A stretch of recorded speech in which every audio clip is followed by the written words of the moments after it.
So let's start. तो आपको पता होगा कि सिविल सर्विसेज जो है और एक मोस्ट साउट आफ्टर प्रोफेशन है हमारे देश में, क्योंकि जो रिस्पेक्ट एक सिविल सर्वेंट आईएएस ऑफिसर या एचएएस ऑफिसर या वो एसडीएम लगेगा, ठीक है, या पुलिस में जाएगा, ठीक है, वो कितनी रिस्पेक्ट कमांड करता है हमारी सोसाइटी में, कितनी प्रॉब्लम्स उसको सॉल्व करनी होती है, लोगों की रोजमर्रा की प्रॉब्लम को डील करना होता है, right. And most importantly power के साथ साथ कितनी रिस्पेक्ट वो कमांड करता है सोसाइटी में, ठीक है। नौकर चाकर से लेके ऑफिशियल कॉर्ड से लेके कितनी इम्पोर्टेंट पोजीशन और प्रेस्टीज वो कमांड करता है सोसाइटी में, जब वो सोसाइटी में, ठीक है, अपनी सर्विसेज के लेके उसके बारे में बात होती है और लोगों की जो प्रॉब्लम्स हैं उनको सॉल्व करने में तो उसकी कॉन्ट्रीब्यूशन है ही, राइट। एक तो सबसे पहले तो ये आपने ध्यान में रखना है कि कितनी इंपॉर्टेंट पोजीशन को आप होल्ड करने जा रहे हैं जब आप इस एग्जाम को क्वालिफाई करोगे। बट क्वालिफाई कैसे करोगे वो आज हम उसकी फिजिक्स, केमिस्ट्री, साइंस को डिकोड करेंगे, राइट। तो आपके जितने भी क्वेश्चंस होंगे आप मुझे जरूर यहाँ पब्लिक चैट में लिख के पूछ सकते हैं। I try to answer it. तो पहले मुझे ये बताने की जरूरत है कि ये जो एग्जाम है, चाहे आप आईएएस की बात करें और जो कि यूपीएससी कंडक्ट करती है, या स्टेट पब्लिक सर्विस कमीशन की बात करें जो कि आपका एचएएस कंडक्ट करता है, that is called Himachal Pradesh public service commission. Interestingly अब इस एग्जाम में कोई ज्यादा डिफरेंस नहीं रहा है, because so far as pattern is concern, अब पैटर्न ऑलमोस्ट सेम है यूपीएससी का और एचएएस का। अगर हम एचएएस को स्पेशली फोकस करते हैं, there is hardly any difference between the two exams, same pattern है। हाँ, लेवल थोड़ा डिफरेंट हो सकता है बिकॉज यूपीएससी का लेवल थोड़ा टफ होता है, टफ इन द मतलब हायर लेवल है, और एचएएस थोड़ा कम लेवल पे आपको जज करता है, जो आपको टेस्ट करता है। बट राइट, अब वो भी खैर difference with the passage of time, वो भी डिफरेंस ब्लर होता जा रहा है। अब यूपीएससी लेवल का ही question paper generally state service में भी पूछा जाता है। बट हैविंग सेड दैट, आपको इतना तो ध्यान में रखना चाहिए कि यूपीएससी सपोज एक ओलंपिक्स की तैयारी है और स्टेट एचएएस या स्टेट पब्लिक सर्विस कमीशन का जो एग्जाम होते हैं, एचएएस हो गया, एचसीएस हो गया, ठीक है, ये समझ लो कि एशियन गेम की तैयारी है। तो अगर आप यूपीएससी लेवल की तैयारी करते हो तो ये एग्जाम ऑटोमेटिकली आपको राइट एस करने में, क्रैक करने में आसानी होगी, ठीक है, बिकॉज आपने ऑलरेडी यूपीएससी लेवल पर प्रिपेयर किया है। तो there is no second view on this particular aspect. तो अगर आप यूपीएससी लेवल की तैयारी करते हो या यूपीएससी को अटेम्प्ट करते हो तो स्टेट सर्विसेज एचईएस अपने आप अटेम्प्ट हो जाएगा आपसे। जहां तक पैटर्न की बात रही तो पैटर्न में कोई डिफरेंस नहीं रहा है आज की डेट में। सेम पैटर्न यूपीएससी और एचईएस में फॉलो होता है, ठीक है, या एचसीएस में फॉलो होता है, ठीक है। सेम 3 स्टेजेस हैं, prelims, mains and interview, right. Prelims जो है वो 2 पेपर का एग्जाम है, ठीक है, एमसीक्यूज 4 ऑप्शंस आपको मिलेंगे, उसमें से आपने एक को मार्कआउट करना है, जैसे सर्कल डार्क करना है, राइट, जो कि आपका करेक्ट आंसर होगा, राइट। अब प्रीलिम्स में जो 2 पेपर हैं, एक को हम कहते हैं जनरल स्टडीज और दूसरे को कहते हैं CSAT, civil services aptitude test, ठीक है। जहां तक जीएस की बात है, जीएस में आपके वही सब्जेक्ट टेस्ट होते हैं, ठीक है, जो यूपीएससी में प्रिस्क्राइब है, ठीक है, right from history to Indian polity, constitution, right, geography, Indian economy, ठीक है, science to a greater extent, science, environment, ecology, right, current affairs, ठीक है, आप नेशनल इंटरनेशनल इंपॉर्टेंस, राइट, यही सब्जेक्ट आपके टेस्ट होते हैं, राइट। आप ये कह सकते हो कि ब्रॉडली इन सभी एग्जाम्स में, चाहे वो यूपीएससी है चाहे वो एचएएस है, जोर या फोकस ज्यादा ह्यूमैनिटीज पे है, ठीक है। साइंस जो सब्जेक्ट्स हैं वो साइंस की फॉर्म में पूछे जाते हैं, बट इसमें वो जो आपके मैथमेटिक्स या जो आपने फिजिक्स, एडिशनल फिजिक्स पढ़ी होती है या केमिस्ट्री पढ़ी होती है वो नहीं पूछी जाती, ठीक है।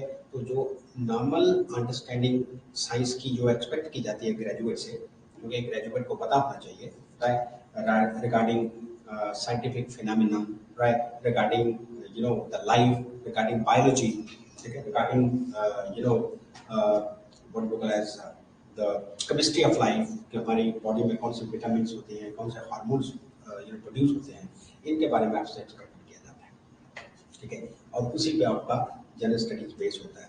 उसी जनरल स्टडीज के रिटर्न जो एग्जाम है वो आपको मेंस में पूछा जाता है, जिसमें आप मेंस में रिटर्न में आंसर करते हो इन्हीं सब्जेक्ट के क्वेश्चंस को, राइट। फर्क सिर्फ ये प्रीलिम्स में और मेंस में कि prelims is multiple choice question based, ठीक है, जिसमें एक आंसर आपने टिक करना है, और मेन जो है वो रिटर्न है, जिसमें आपकी राइटिंग एबिलिटी टेस्ट होती है कि आप कितना अच्छा अपने आप को एक्सप्रेस कर सकते हो, राइट।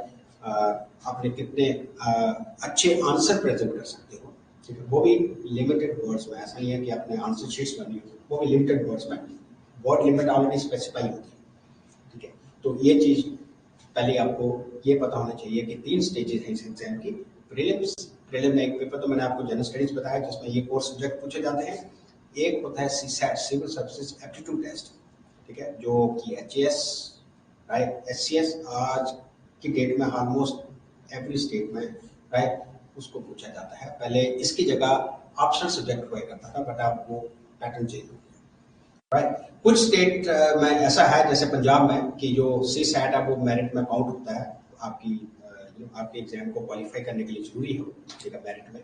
बट हिमाचल प्रदेश, हम उस पर फोकस कर रहे हैं। हिमाचल प्रदेश में सिर्फ क्वालिफाइंग नेचर का एग्जाम है, जैसे यूपीएससी में ये क्वालिफाइंग होता है, ठीक है। आपने 33% मार्क्स स्कोर करने हैं सीसैट में, और सीसैट में आपसे ट्रेडिशनल मैथमेटिक्स, थोड़ा बहुत डेटा इंटरप्रिटेशन, ठीक है, एनालिटिकल रीजनिंग या लॉजिकल रीजनिंग, एंड थोड़ा बहुत इंग्लिश कॉम्प्रिहेंशन पूछी जाती है, जो कि बहुत आसानी से आप लोग उसकी प्रिपेयर कर सकते हो if you are preparing for bank and other exams, right. तो ये हो गया पहला पेपर। जो लोग इसको क्वालिफाई करेंगे, ठीक है, वो मेंस में बैठेंगे, और मेंस में रिटन टेस्ट होगा आपका। रिटन में आप आंसर करोगे, और वही सब्जेक्ट जो आपने प्रीलिम्स में जनरल स्टडीज में पढ़े हैं, वही सब्जेक्ट आपसे, राइट, मेंस में पूछे जाएंगे। अगर हम एचएएस की बात करते हैं, वही दूसरी स्टेट सर्विसेज में भी अप्लाई होता है, ठीक है, जैसे यूपीएससी में अप्लाई होता है। मेंस में एक आपने ऑप्शनल सब्जेक्ट भी आपको करना होता है, ठीक है, जो कि आपकी चॉइस, ऑप्शनल तभी उसको नाम दिया है, वो आपकी चॉइस पे डिपेंड करता है जिस सब्जेक्ट में आप कंफर्टेबल हैं। ये जरूरी नहीं है कि जो आपने ग्रेजुएशन में पढ़ा है वही सब्जेक्ट आप ऑप्शनल लें, ठीक है। और ऑप्शनल का इनफैक्ट ये भी मैं आपको अंडरलाइन कर दूं कि ऑप्शनल का बहुत इंपॉर्टेंट रोल है आपकी फाइनल सिलेक्शन में, बिकॉज आपका मेरिट अल्टीमेटली ऑप्शनल के बेसिस पे डिसाइड होता है। बिकॉज ऑप्शनल में आप जितना अच्छा स्कोर करते हैं, उतने आपके ज़्यादा चांसेस हैं मेंस क्वालिफाई करने के। तो optional is very very important subject. General studies में ऑन एन एवरेज जितने भी लोग अपेयर होते हैं वो जनरल स्टडीज में सेम ही स्कोर करते हैं as per the trend analysis, ठीक है। बट ऑप्शनल में वो अच्छा स्कोर कर सकते हैं, और ऑप्शनल ये आपकी अपनी चॉइस है, जिस सब्जेक्ट में आपको इंटरेस्ट है। आप जनरल स्टडीज से अपना इंटरेस्ट गेज कर सकते हो कि मुझे जीएस में कौन सा सब्जेक्ट अच्छा लग रहा है, तो उसी के बेसिस पे आप अपना ऑप्शनल सब्जेक्ट डिसाइड कर सकते हो। Optional can be your history, it can be your political science, it can be your geography, it can be your economics, or for that matter, it can be any science subject जो आपकी BSc या graduation का specialisation subject है, वो कोई भी हो सकता है। देख लिया? तो ये ऑप्शनल सब्जेक्ट और जीएस के सब्जेक्ट का मेरिट डिसाइड करेगा कि आप नेक्स्ट राउंड में जाएंगे, दैट इज इंटरव्यू स्टेज में जाएंगे कि नहीं जाएंगे, राइट। इंटरव्यू में, राइट, आपसे सिर्फ आपकी पर्सनैलिटी के बारे में ही जज किया जाता है, बिकॉज आपका जो नॉलेज है that has already been tested at prelims as well as main stage.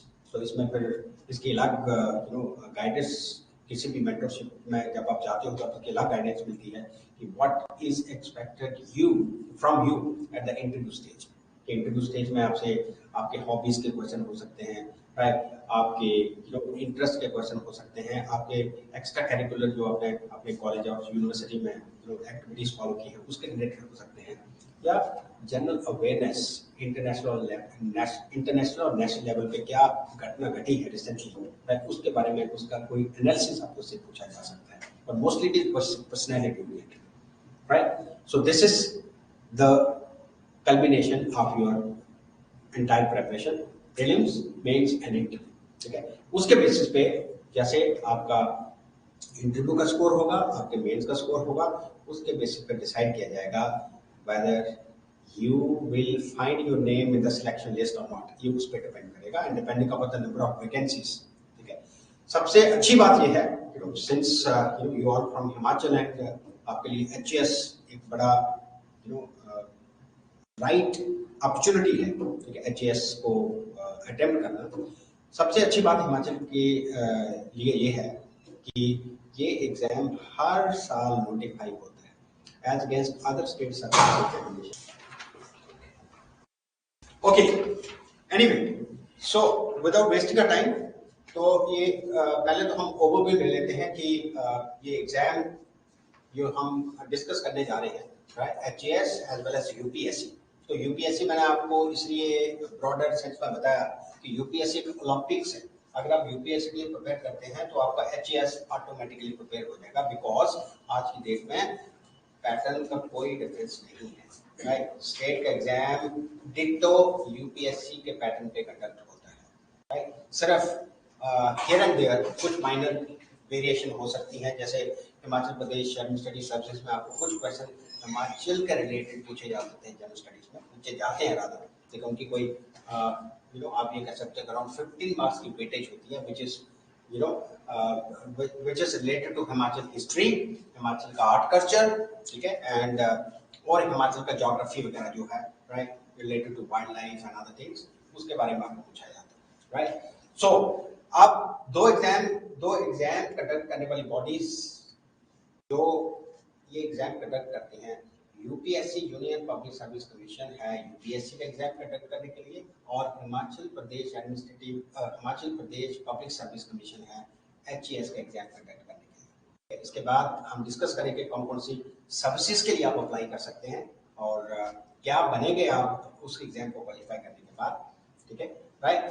तो ये एग्जाम जो है मोड आप देख सकते हैं, ठीक है, इंग्लिश और हिंदी मोड है, ठीक है, फ्रीक्वेंसी वंस ए ईयर। और मैं ये बात भी आपको रिमाइंड करवा रहा था कि सबसे अच्छी बात यह है कि so far as HAS is concerned, ये एग्जाम हर साल नोटिफाई होता है, वो जो कि दूसरी स्टेट सर्विस कमीशन जो है वो उसको हर साल नोटिफाई नहीं करते, वो तभी नोटिफाई करते हैं अगर नंबर ऑफ वैकेंसीज ज़्यादा हैं, तो लेट्स से वो 2 साल बाद, 3 साल बाद। बट हिमाचल प्रदेश सर्विसेज जो है administrative service exam, Himachal Pradesh public service commission हर साल नोटिफाई करता है, even though the number of vacancies are just 10 और 15 और 20 नंबर, कोई फर्क नहीं पड़ता, चाहे 10 चाहे 5 वैकेंसीज है, फिर भी एग्जाम नोटिफाई होगा। इसलिए आपको पढ़ाई में लग जाना है राइट फ्रॉम नाउ, अभी से, सो दैट ये जब भी नोटिफिकेशन आए आप उसके लिए प्रिपेयर हो, ठीक है। आप उसके लिए प्रिपेयर कैसे करेंगे, क्या क्या पढ़ेंगे, क्या क्या आपको जिसे कहते हैं कि असला तैयार करके रखने की जरूरत है, वो हम आगे बात करें, ठीक है। तो वंस ईयर है, नोटिफिकेशन फरवरी में यूपीएससी की आती है और एग्जाम मई और जून में। जनरली यूपीएससी का एग्जाम एंड मई में होता है। अभी 28 मई को एग्जाम हुआ और 10 दिन में उसका रिजल्ट आ गया, हार्डली 3 डेज एगो यूपीएससी का प्रीलिम्स का रिजल्ट निकला है। अभी जो उसमें क्वालिफाई किए हैं वो मैं आपको पहले बताया था, वो मेंस में बैठेंगे और मेंस का रिटन एग्जाम राइट करेंगे सितंबर में, और उसमें जो क्वालिफाई करेंगे वो इंटरव्यू में जाएंगे और फाइनल सिलेक्शन नेक्स्ट ईयर मई आने से पहले पहले फाइनल सिलेक्शन अनाउंस हो जाएगी, ठीक है। पूरा एक ईयर का साइकिल है ये पूरे एग्जाम का, और इतना ही टाइम आप स्टेट एचईएस में समझ सकते हो, ठीक है, right from the prelims, notification, prelims, mains, interview, right. Anyway, let's move on to other PPT. Yes, अब आईएएस में क्या क्या सर्विसेज है मुझे इस डिटेल में जाने की जरूरत नहीं है, बिकॉज आपके पास पीपीटी है। बट ये अगर मैं ब्रॉडली आपको बताऊं तो जो आईएएस तो एक सर्विस का नाम है, पूरे एग्जाम का नाम है सिविल सर्विसेज। सिविल सर्विसेज में सबसे टॉप पोस्ट जो आप ऑक्यूपाई करोगे एग्जाम क्वालिफाई करने के बाद है वो है आईएएस, ठीक है, इसको ऑल इंडिया सर्विसेज कहते हैं, राइट। दूसरे नंबर पे आती है इंडियन पुलिस सर्विस, राइट। एक सेंट्रल सर्विस भी है, वो भी टॉप मेरिट वालों को ही मिलती है, जिसका नाम है इंडियन फॉरेन सर्विस, को अगर आप अपनी फर्स्ट प्रेफरेंस रखते हैं तो इंडियन फॉरेन सर्विस में आपको मिल सकती है। अदरवाइज ये सर्विस है, right, Indian administration, Indian police service, Indian forest service. Indian forest service ये भी आपके लिए एक अच्छी अपॉर्चुनिटी है। अगर हम यूपीएससी एग्जाम दे रहे हैं तो इंडियन फॉरेस्ट सर्विस का भी प्रीलिम्स इकट्ठा होता है, ठीक है। It means your civil services prelims होता है, that is for all these group A services जो हम इधर मेंशन कर रहे हैं, as well as 3 all India services, Indian administrative service, Indian police service and Indian forest service. Forest service में सिर्फ फर्क ये है, 1961 में ये ऑल इंडिया सर्विस बनाई थी, इसमें फर्क सिर्फ ये है कि इसमें जो मेंस लिखेंगे, जो प्री क्वालिफाई करेंगे, उसके बाद जो मेंस लिखेंगे, इसमें सिर्फ साइंस ग्रेजुएट अपेयर हो सकते हैं, साइंस एंड इंजीनियरिंग ग्रेजुएट, वो भी इंजीनियरिंग के कुछ ब्रांचेस मेंशन है, राइट, जो कि एलिजिबल है इंडियन फॉरेस्ट सर्विस में। अगर आप ग्रेजुएशन की है साइंस में, राइट, लेट्स से जियोलॉजी में आपने एमएससी की है, ठीक है, या ग्रेजुएशन की है फिजिक्स केमिस्ट्री में, या फिजिक्स केमिस्ट्री बायोलॉजी में, जिसको मेडिकल नॉन मेडिकल स्ट्रीम कहते हैं, देन और इंजीनियरिंग की है, सिविल इंजीनियरिंग है, मैकेनिकल इंजीनियरिंग है, then only you are eligible to right Indian forest service, right. Whereas Indian administrative service या जिसको हम कहते हैं सिविल सर्विसेज, इसमें किसी भी स्ट्रीम से ग्रेजुएट आ सकता है, किसी भी स्ट्रीम से, चाहे वो इंजीनियर है, चाहे वो डॉक्टर है, ठीक है, इसमें डॉक्टर भी आ सकते हैं इनफैक्ट इंडियन फॉरेस्ट सर्विस में, राइट, या चाहे वो एडवोकेट है इन द सेंस जिसने एलएलबी की है या कॉमर्स में ग्रेजुएशन की है, any subject for that matter, right, जिसमें उसने ग्रेजुएशन ऑनर की है या ग्रेजुएशन की है, वो एलिजिबल है सिविल सर्विसेज के लिए। तो ये सर्विसेज है जी, जो आप देख सकते हो ग्रुप ए में 13 सर्विसेज आती हैं, Indian corporate service, Indian trade service, Indian information service, Indian defence state service, estate security, Indian civil account service, Indian postal service and all that, ठीक है। इसमें इंडियन रेलवे सर्विस जो पहले इसका under होती थी, उसको अभी रिसेंटली हमने सेपरेट कर दिया, हमारी यूनियन गवर्नमेंट है, यूपीएससी उसका एग्जाम कंडक्ट करेगी, राइट, बट उसका अलग सिलेबस है और उसकी अलग रिक्रूटमेंट प्रोसेस है, वो Indian railway service, Indian railway service अलग बना है, ठीक है। और कुछ ग्रुप बी सर्विस है, army forces headquarter service, right, ये दैनिक जिसको दिल्ली अंडमान निकोबार आइलैंड लक्षद्वीप, ठीक है, जो यूटी में पोस्ट होते हैं, राइट, दिल्ली अंडमान निकोबार, राइट, दादरा नगर हवेली, कुछ PCS Pondicherry civil service, PPA Pondicherry police service and all that, right,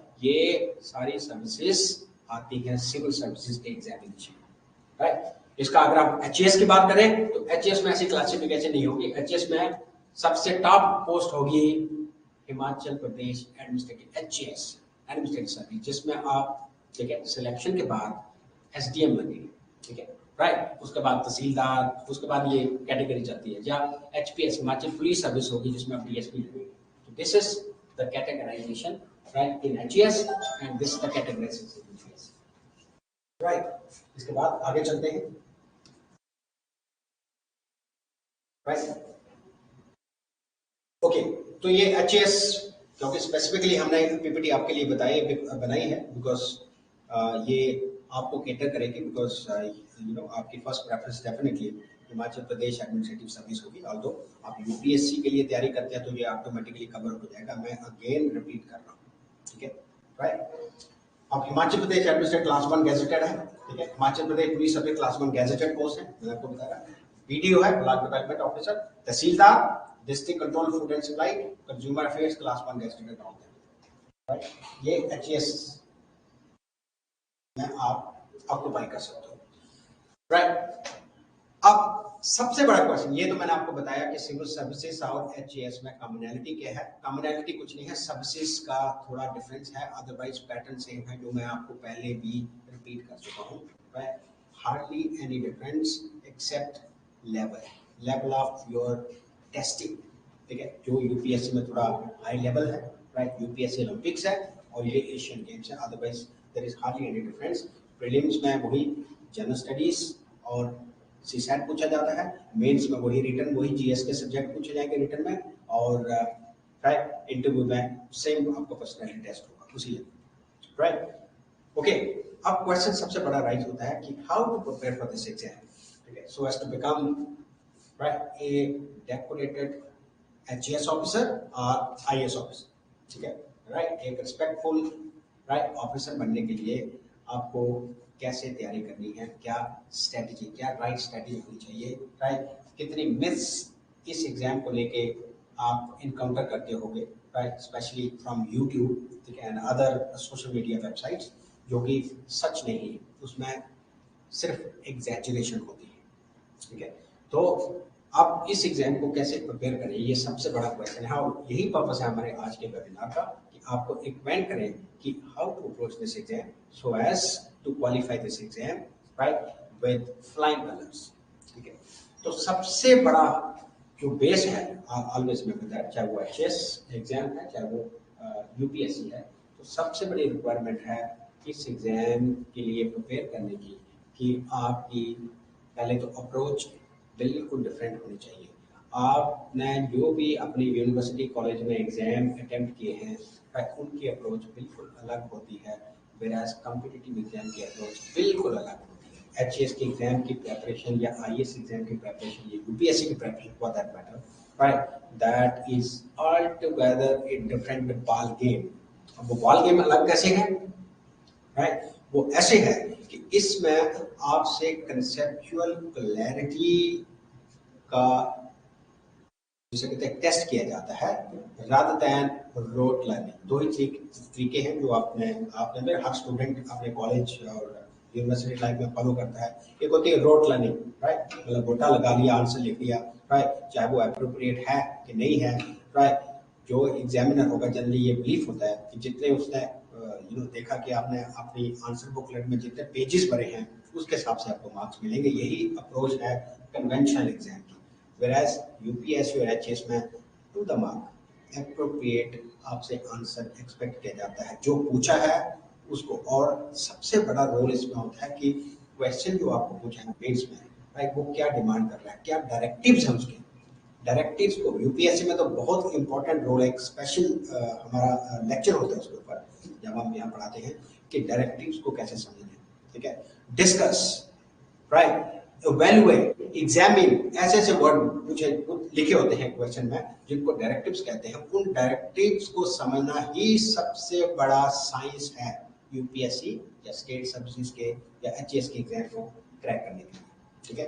वो डायरेक्टिव्स क्या है, क्या डिमांड कर रहे हैं, राइट। मे बी पॉसिबल है कि सभी लोगों ने एक जैसा आंसर लिखा है, बट एक कैंडिडेट ने डायरेक्टिव्स को स्ट्रिक्टली फॉलो किया है और उसके बेसिस पे आंसर लिखा है, ठीक है, राइट। और एक स्टूडेंट ने सीधा ही क्वेश्चन को पढ़ा, बिना डायरेक्टिव्स को फॉलो किए हुए सीधा ही आंसर लिखा, ठीक है, एग्जैक्टली। अब एग्जांपल सपोज मैं आपको छोटा सा एक एग्जांपल देता हूं, ठीक है, आपको हो गया, राइट।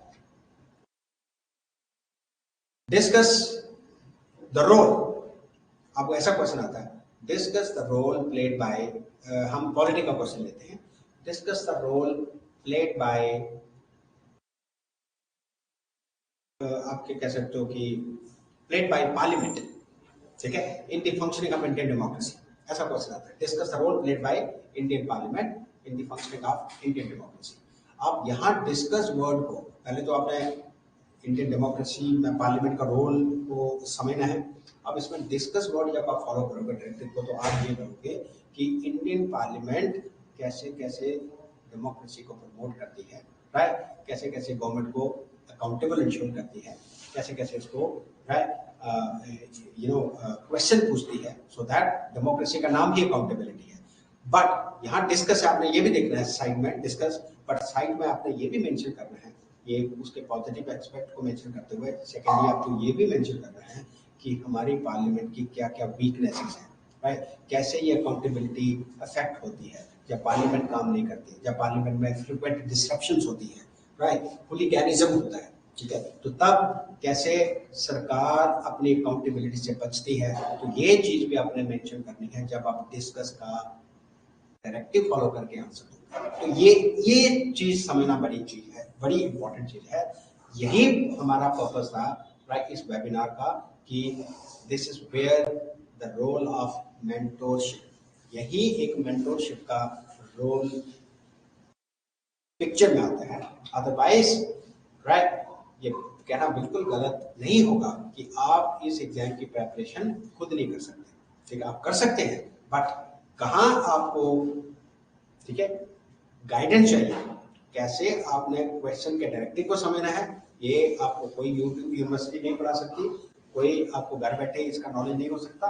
और कैसे आपकी कंसेप्चुअल क्लैरिटी बननी है और बनती है, ये चीज़ें आपको मेंटरशिप से ही हासिल हो सकती हैं। अदरवाइज आप जितनी मर्जी बुक्स पढ़ लो, जितनी मर्जी आप यूट्यूब वीडियो देख लो, this gap is not going to be filled in the absence of any viable mentorship। ठीक है, तो ये आप प्रेपरेशन स्ट्रेटेजी में आपको यही से हम आगे कंटिन्यू करते हैं कि आपको प्रेपरेशन स्ट्रेटेजी में क्या क्या फॉलो करना है। ठीक है, तो कहा जाता है कि चाहे वो यूपीएससी है, जो एचईएस है, सबसे बड़ा बाइबल है इस एग्जाम की प्रेपरेशन के लिए एनसीईआरटी बुक्स। ठीक है, तो आपके पास एनसीईआरटी अभी से आपके टेबल पे होनी चाहिए, राइट, स्पेशली एनसीईआरटी +1 एंड +2 की, सो दैट आप उसको पढ़ना शुरू कर दें और उसको अंडरस्टैंड करना शुरू कर दें। अगर हो सके तो उनके छोटे छोटे नोट्स बनाना शुरू कर दें और उसमें जो भी एडिशंस होंगी वो आप लेटेस्ट कोई भी हैपनिंग हो रही है किसी भी सब्जेक्ट में वो इनकॉर्पोरेट कर दें। इसको समझने के लिए भी आपको मेंटरशिप की जरूरत है कि एनसीईआरटी को पढ़ना ही बहुत बड़ा आर्ट है। एनसीईआरटी का हर एक शब्द में दुनिया छिपी है। It contains A bundle of knowledge. एक एक वर्ड एनसीईआरटी का आपको अगर समझ आ गया तो आपको काफी हद तक, ठीक है, सब्जेक्ट की अंडरस्टैंडिंग हो जाएगी। सबसे बड़ी बात यह है कि एनसीईआरटी है, छोटी किताबें हैं, बट उनको समझना, उनको डिकोड करना ही सबसे बड़ा आर्ट है, because they are written by some of the scholarly people in India who have expertise and specialisation in their respective domain. ठीक है, और जब वो बुक्स लिखते हैं, although they try to touch the level of student, so that student की language में ऐसे करता है, बट जो इतनी बड़ी बात को वो एक एक वर्ड में, एक एक लाइन में कंप्लीट करते हैं। अदरवाइज एनसीईआरटी बुक्स एंडलेस हो जाती, इतनी बड़ी बड़ी बन जाती, जो कि पॉसिबल नहीं है। इसलिए उनकी लैंग्वेज समझना ही बहुत जरूरी है। ठीक है, अगर जैसे बोल दिया, ठीक है, एग्जाम्पल दे रहा हूँ, ठीक है, कि एनसीईआरटी में एक शब्द लिख दिया उन्होंने कि संविधान जो है ये एक जिंदा कानून है, right, constitution is an organic law. अब इसी लाइन पे, राइट, आपको अगर सही कंसेप्ट समझा जाए तो इस एक लाइन पे कि कॉन्स्टिट्यूशन एज ऑर्गेनिक लॉ, इसी पे ही 100 पेजेस लिखे जा सकते हैं। ठीक है, राइट, संविधान, राइट, या कुछ और तरीके से आगे कि fundamental rights are the cherished goals which Indians have dreamed of during the freedom struggle. तो कहने का मतलब यह है कि एनसीईआरटी में एक एक वर्ड जो है उसको डिकोड करना ही सबसे बड़ा आर्ट है, और यही एक मेंटरशिप से आपको हासिल होता है। तो एक ये चीज आपने याद रखी। तो इसलिए बेटा पहले तो know the pattern of the syllabus. अब पैटर्न तो मैंने आपको पहले बता दिया, और उसका सिलेबस आपने आंख मूंद के ये सोच लेना है कि सिलेबस ऑलमोस्ट सिमिलर है एचईएस का और यूपीएससी का, सिर्फ some tweaks are there here and there. ठीक है, कौन से कुछ ट्वीक्स की हैं, कहीं आपको एचईएस का सिलेबस शॉर्ट फॉर्म में मिलेगा, कुछ टॉपिक्स वहां इंक्लूड होंगे, यूपीएससी में थोड़ा एलेबोरेट फॉर्म में होगा, बट बात वही होगी कि अगर यूपीएससी की प्रिपरेशन करोगे तो एचईएस विल ऑटोमेटिकली प्रिपेयर। ठीक है, तो पहले तो आपने पैटर्न और सिलेबस, पैटर्न तो मैंने आपको बता दिया, सिलेबस क्या है तो आपने अभी से ही एचईएस का सिलेबस डाउनलोड कर देना है और उसको अंडरस्टैंड करना है, एक एक लाइन को पढ़ना है कि सिलेबस क्या क्या प्रिस्क्राइब है। अगर पॉलिटी पढ़ रहे हैं तो पॉलिटी में क्या सिलेबस है, ज्योग्राफी में क्या सिलेबस है, इंडियन ज्योग्राफी में क्या क्या प्रिस्क्राइब है, इंडियन इकोनॉमिक्स में क्या क्या प्रिस्क्राइब है, इंडियन हिस्ट्री में, राइट, एंशिएंट हिस्ट्री के जितने भी उसकी पार्ट्स हैं हिस्ट्री के, उनका क्या क्या सिलेबस है। ठीक है, प्रीलिम्स में तो सीधा लिखा होता है Indian history, right, general science, Indian polity and constitution, कुछ भी डिफाइन नहीं होता। मेंस में थोड़ा सिलेबस डिफाइन होता है, अदरवाइज ठीक है, सिलेबस जितना ज्यादा आप पढ़ लोगे, ठीक है, जितना डिटेल में पढ़ोगे उतना बेनिफिशियल है। तो इसलिए मैं रिपीट कर रहा था कि अगर आप यूपीएससी लेवल के प्रिपरेशन करते हैं तो एचईएस ऑटोमेटिकली बिना कुछ सोचे क्लियर हो जाएगा। ठीक है, focus on current affairs of relevance of newspaper, yes, current affairs का बहुत बड़ा रोल है। इसलिए आपकी एचईएस की होगी या यूपीएससी की प्रिपरेशन इनकम्प्लीट है, अधूरी है, अगर आप न्यूज़पेपर को नहीं पढ़ते। तो अभी से अगर आप एस्पिरेंट है कि आप सीरियस एस्पिरेंट हैं तो अभी से न्यूज़पेपर को पढ़ना शुरू कर दें। ठीक है। और मैं ज़्यादा न्यूज़पेपर, कोई और मैगजीन बकवास कुछ नहीं पढ़ना, एक न्यूज़पेपर, स्टैंडर्ड न्यूज़पेपर जो आपके एरिया में आता है, राइट, प्रेफरेबली, ठीक है। अगर आप हिंदी मीडियम से हैं तो एक हिंदी मीडियम का अच्छा न्यूज़पेपर जिसमें अच्छा एनालिसिस हो, ठीक है, अच्छी कवरेज हो, ठीक है, उसको रेफर कर सकते हैं, ठीक है। अदरवाइज इंग्लिश न्यूज़पेपर जरूरी है आपके लिए पढ़ना, बिकॉज आफ्टर ऑल आपको इंग्लिश में ऐसे लिखने की भी जरूरत है एचएएस में, ठीक है, राइट। तो इंग्लिश का न्यूज़पेपर चाहे वो इंडियन एक्सप्रेस हो या हिंदू हो, ठीक है, उसको पढ़ लें। अगर उसमें भी कोई प्रॉब्लम है आपको एक्सेसिबिलिटी में, तो एटलीस्ट एक और आपको मैं अच्छा चैनल बताता हूँ जिसका नाम है संसद टीवी, ठीक है। संसद टीवी का एक चैनल है, ठीक है, that is government of India channel, right. Earlier इसका नाम था राज्यसभा टीवी, ठीक है। सारे यूपीएससी के एस्पिरेंट इस चैनल को देखते हैं, इनफैक्ट मिलियन सब्सक्राइबर्स हैं इसके, सभी सब्सक्राइब किए हुए हैं उसके यूट्यूब चैनल को सब्सक्राइब किए हुए हैं, बिकॉज इसमें कोई एडवर्टीजमेंट नहीं आती है और इसमें सीरियस काम होता है, सीरियस डिस्कशन होती है on the burning topics.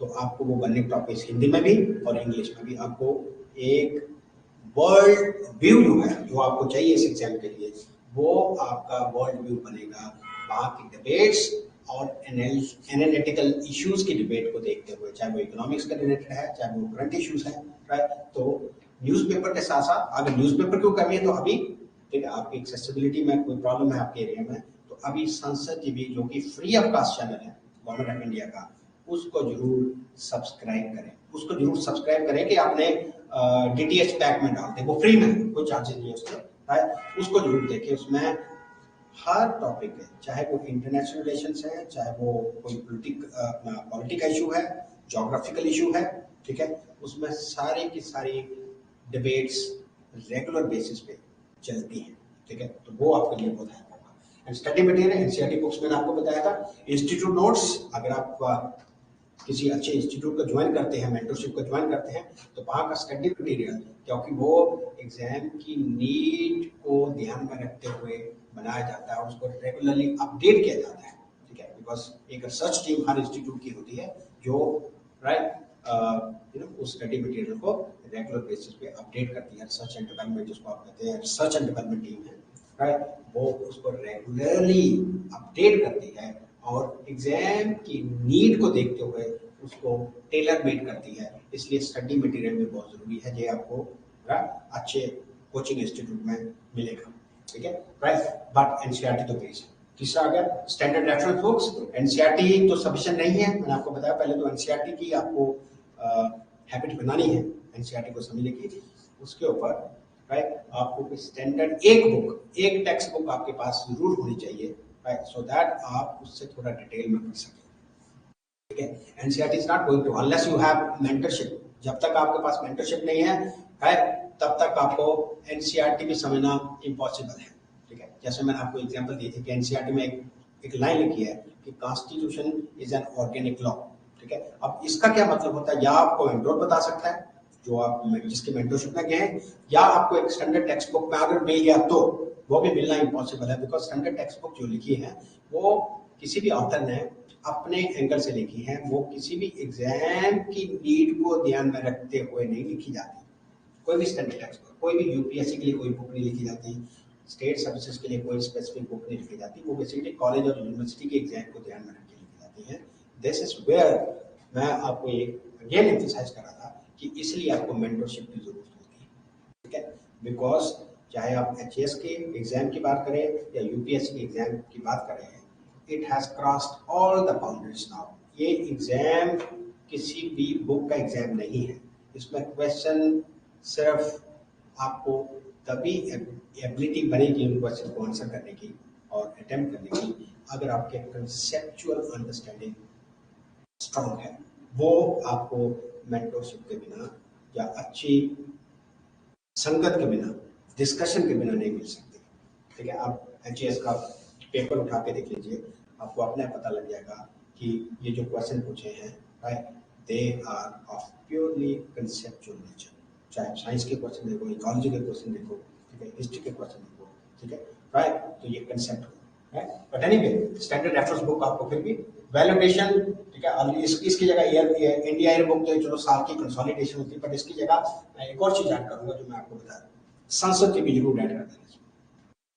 Previous year paper जरूरी है आपके लिए, बिकॉज ये आपको टेस्ट करने का एक स्कोप देंगे, एक मौका देंगे कि आप कहाँ स्टैंड करते हैं। आपने जो कुछ अभी तक पढ़ा, ठीक है, वो आपने रेलिवेंट पढ़ा, ठीक है, और जो आपको कोचिंग इंस्टीट्यूट पढ़ा रहा है या कोई मेंटरशिप में आपको जहाँ भी आप पढ़ रहे हैं कि वो आपको रेलिवेंट चीज़ें पढ़ा रहा है, या ऐसे ही आपको नोट्स डिक्टेट किए जा रहे हैं जो कि इररेलेवेंट है, जिसको कोई मतलब नहीं।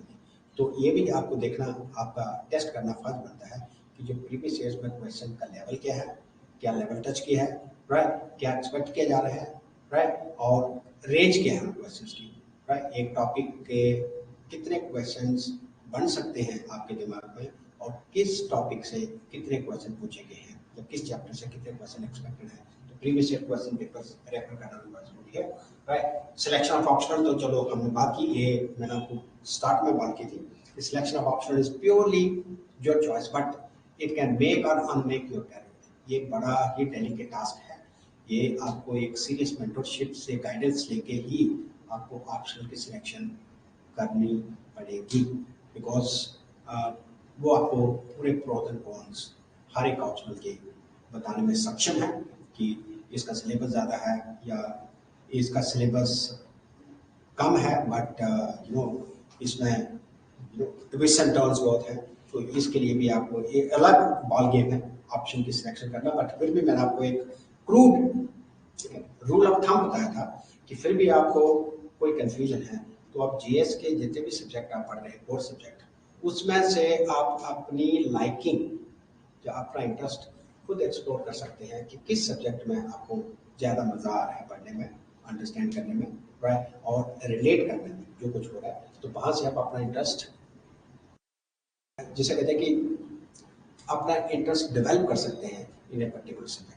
कभी भी सिलेक्शन ऑप्शनल की सिलेक्शन किसी दूसरे की एग्जाम्पल या कॉपी करके नहीं होती। That will be very very disasters for you, because at the end of the day ये शादी करने के बराबर है। एक बार आपने ऑप्शन ले लिया, उसको प्रिपेयर कर लिया, उसके बाद अगर आप उसको चेंज करोगे then it is very disasters, because नए सिरे से, जीरो से आप एक नए सब्जेक्ट को प्रिपेयर करेंगे। तो very very wisely you must make a choice in selecting your optional, ठीक है। इसकी पहले तो मैं आपको रूल ऑफ थंब बताया कि अपना इंटरेस्ट एक्सप्लोर करें, एनसीईआरटी पढ़ के, जनरल स्टडीज की जितने भी एनसीईआरटीज हैं, जीएस के सब्जेक्ट पढ़ के, सो दैट आप ऑप्शनल का इंटरेस्ट डिसाइड कर सकें। फिर उसके बाद सेकेंड क्वेश्चन वो आंसर करें कि उसका सिलेबस कितना है। सिलेबस तो ऑलमोस्ट सेम ही होता है, बिकॉज कभी भी यूपीएससी या एचईएस जो पब्लिक सर्विस कमीशन है वो कभी भी सब्जेक्ट के बेसिस पे डिस्क्रिमिनेट नहीं कर सकता, राइट। उसमें सब्जेक्ट में सब्जेक्ट का कोई कसूर नहीं होता, कसूर होता है आपके इंटरेस्ट का। तो आप at the end of the day ये कभी नहीं कह सकते कि इस सब्जेक्ट में मुझे मार्क्स कम मिले और दूसरे सब्जेक्ट में मेरे दोस्त ने ज़्यादा मार्क्स स्कोर करके, नो, ठीक है, बिकॉज उसका उस सब्जेक्ट में इंटरेस्ट था, आपसे उसमें इंटरेस्ट नहीं था, आपने ऐसे ही किसी की कॉपी की जो सिलेक्टेड कैंडिडेट था, या उसने आपको एडवाइस कर दिया, आपने उस ऑप्शन को ले लिया। So don't ever do this mistake in the selection of option, ठीक है।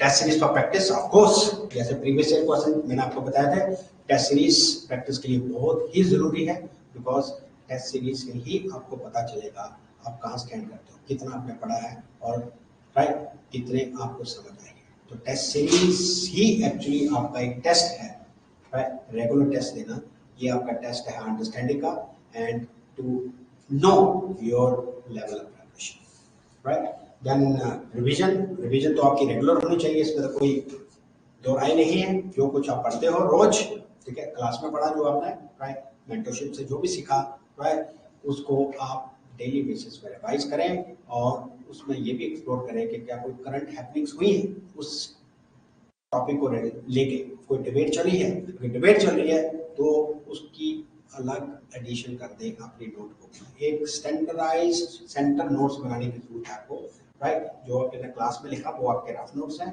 उनको जब आप घर जाके रिवाइज करोगे, उनको एक फेयर कॉपी में, राइट, जिसको स्टैंडर्ड कॉपी पे आप उसको नोट करोगे, और साथ में उसमें कोई एडिशंस जो आप करना चाहते हैं, जो आप एक्स्ट्रा वैल्यू एडिशन को करना चाहते हैं, या कुछ इनपुट्स डालना चाहते हैं तो वो डालिए रिवीजन के लिए, ठीक है। Create a schedule, naturally schedule तो आपका होना चाहिए, दैट इज सिने क्वा नॉन फॉर सक्सेस, ठीक है। ऐसा नहीं कि एक दिन 3 घंटे पढ़ लिए, दूसरे दिन 10 घंटे पढ़ लिए, नो, मेक ए शेड्यूल, ठीक है। What schedule you want to make at your flexibility, ठीक है। क्या शेड्यूल आप अपना बनाना चाहते हैं, ये आपकी प्योरली आपकी चॉइस है, right, but stick to that, ठीक है। The most important thing is stick to your schedule. जिस दिन नहीं पढ़ने का मन करता है, नो प्रॉब्लम, ठीक है, उस दिन जबरदस्ती ना करिए, राइट, बट नेक्स्ट डे अपने शेड्यूल को फॉलो करें, रिगरसली फॉलो करें, जो जो आपने सब्जेक्ट शेड्यूल के हिसाब से लिखे हैं उनको फॉलो करें, और प्रेफरेबली हमारा मेंटरशिप का ये एक्सपीरियंस है कि हम ये रिकमेंड करते हैं कि जो सब्जेक्ट आपका चल रहा है, ठीक है, क्लास में, एटलीस्ट उसको सबसे पहले प्रायोरिटी दें, उसको रिवाइज करें, so that at the end of the day जब वो सब्जेक्ट कंप्लीट होगा आप उस सब्जेक्ट से बिल्कुल वाकिफ होंगे, कवर होंगे, ठीक है। तो शेड्यूल का राइट। मॉक इंटरव्यूज का it is a later question, ये जब आपका एग्जाम पास होगा तो मॉक इंटरव्यूज तो ऑटोमेटिकली जिस मेंटरशिप में आप पढ़ रहे होंगे तो वहाँ मॉक इंटरव्यूज तो आपको एक सप्लीमेंट्री या कम्प्लीमेंट्री आप कह सकते हो, ये कम्प्लीमेंट्री आपको गिफ्ट मिलेगी उस कोर्स के अंदर, ठीक है। तो उसमें आप मॉक इंटरव्यू करेंगे, long list of mock interview, जो एक एक चीज आपके बायोडाटा के रिलेटेड उसके ऊपर आपको क्वेश्चन पूछे जाएंगे, राइट, उसको क्वेश्चनर्स कहते हैं, ठीक है, टैफ कहते हैं, डिटेल्ड एप्लीकेशन फॉर्म आपसे भरवाया जाएगा और उसके ऊपर आपसे राइट क्वेश्चन पूछे जाएंगे, उसके आंसर्स रेडी मेड आपको प्रोवाइड किए जाएंगे, सो दैट हर एंगल से आपको प्रिपरेशन हो जाए अपने बायोडाटा को लेके, right. Stages, I need not to tell you about prelims, mains and interview. I have already briefed you about, ठीक है। These stages चाहे HS है या UPSC है, स्टेजेस नहीं होगी, राइट। इनफैक्ट एग्जाम भी एक जैसा ही है, सिर्फ लेवल का फर्क है, एक ओलंपिक्स है, एक एशियन गेम्स है, ठीक है। ओलंपिक के लिए प्रिपेयर करोगे ऑफ कोर्स, ठीक है, बेशक आपको ओलंपिक्स में सक्सेस नहीं मिली, आपका कोई मेडल नहीं आया, बट ये पक्का है कि आपका एशियन गेम्स में मेडल एश्योर्ड है, ऑलराइट, राइट। एग्जाम पैटर्न ये तो मैंने आपको, जनरल स्टडीज ये यूपीएससी एचएस में यही आएगा, आपको पता है। पेपर 1 जनरल स्टडीज में आपको पहले बताया था, number of question 100, marks allotted 200 because each question carries 2 marks, right. Negative marking भी होती है, 2 घंटे का पेपर है, score will be considered for cut off, इसमें डिपेंड करता है कि कट ऑफ कितना जा रहा है, ये आपकी किस्मत है, राइट। किस्मत पे नहीं छोड़ सकते हम इसका, ये आपकी परफॉर्मेंस के ऊपर डिपेंड करता है कि आपने कितना अच्छा प्रीलिम्स अटेम्प्ट किया है, कितनी अच्छी आपने प्रिपरेशन की है, सो दैट कट ऑफ की चिंता करने की आपको जरूरत ना पड़े, आप कट ऑफ से बहुत ही आगे हो हमेशा, तो आप शॉर्ट इस एग्जाम को प्रीलिम्स को पास कर सकते हैं। पेपर 2 सीसैट है, 80 क्वेश्चंस हैं, marks allotted 200, towards qualifying nature, candidate will have to score 33% to qualify CSAT. I have already briefed you about this CSAT, ठीक है। ये 2013 से पहले सीसैट नहीं होता था, इससे पहले इसकी जगह एक ऑप्शनल सब्जेक्ट होता था, बट 2013 में मैसिव चेंज यूपीएससी लेके आई, राइट, और सीसैट को इंट्रोड्यूस किया, राइट। और ये सिर्फ आपसे बेसिक न्यूमेरिकल जो एप्टीट्यूड है या सिविल सर्विसेज के रिलेटेड एप्टीट्यूड है, इंग्लिश की कम्प्रीहेंशन, वो एक्सपेक्ट करते हैं, ठीक है। तो 33% मैं समझ सकता हूँ कि जो भी कैंडिडेट यूपीएससी और एचएस के लिए जीएस में अच्छा स्कोर कर रहा है, अच्छा प्रिपेयर कर रहा है, तो उसके लिए सीसैट क्वालिफाई करना उसको बहुत बड़ी बात नहीं है, बट फिर भी राइट, इसके लिए भी आपको मेंटरशिप की जरूरत पड़ती है, क्योंकि इसमें हम आर्ट ऑफ रीडिंग, इसमें कोई भी मेंटरशिप में जाओगे तो आपको art of reading, art of comprehension, vocabulary building and certain tricks जो बड़ी जरूरी होती है मैथ्स या न्यूमेरिकल एप्टीट्यूड के क्वेश्चन को आंसर करने के लिए, वो आपको सिखाई जाती है, ठीक है। It may not be possible to learn all those tricks on your own, is that clear, right. And exam pattern Indian language, right, ये आप खुद देख सकते हैं कि जनरल स्टडीज में 3 घंटे का पेपर है, 250 मार्क्स है, यूपीएससी की बात कर रहे हैं, इंडियन लैंग्वेज 300 मार्क्स, ये सारे क्वालिफाइंग है, याद रखना, चाहे आप एचएस लिख रहे हो चाहे आप यूपीएससी लिख रहे हो, राइट। ये इंग्लिश लैंग्वेज और जो लिखा है इंडियन लैंग्वेज जो आप ऑप्ट करोगे, और इंग्लिश पेपर भी जो इसमें लिखा हुआ है, ये सब क्वालिफाइंग नेचर्स के होते हैं, ये इसलिए रखे गए हैं कि आपको एज एन IAS ऑफिसर कहीं भी पोस्ट किया जा सकता है डिपेंडिंग अपॉन योर प्रेफरेंस। अगर वो प्रेफरेंस नहीं फुलफिल होती तो क्या पता आपको केरला स्टेट मिल जाए, तो वहाँ आपको एटलीस्ट जो इंग्लिश लैंग्वेज, ठीक है, इसका नॉलेज हो, ठीक है, तो ये आपको दे सकते हैं, right and this is another pattern so that answer writing, understand the question, introduction, ये सारी चीजें आपको मेंटरशिप में सिखाई जाती हैं, राइट। ये तो सिर्फ आपके लिए एक हमने ब्रीफ इंट्रोडक्टरी पैकेज रखा है सो दैट आपको डाउनलोड करके अपने पास रख सके। इसके रिलेटेड कोई भी क्वेश्चन आपके होंगे, आप कभी भी हमें पूछ सकते हैं या अभी पूछ सकते हैं related. So let me wind this up now. I would like to have some questions from your end. आपकी तरफ से अगर क्वेश्चन है तो मुझे अच्छा लगेगा कि मैं उन क्वेश्चंस के आंसर करूं।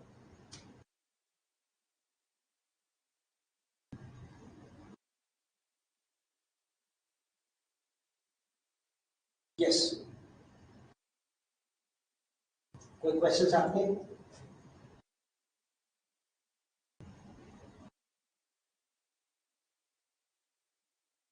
सो ये हमारी सिलेक्शन है जनाब HAS में। HAS में आपको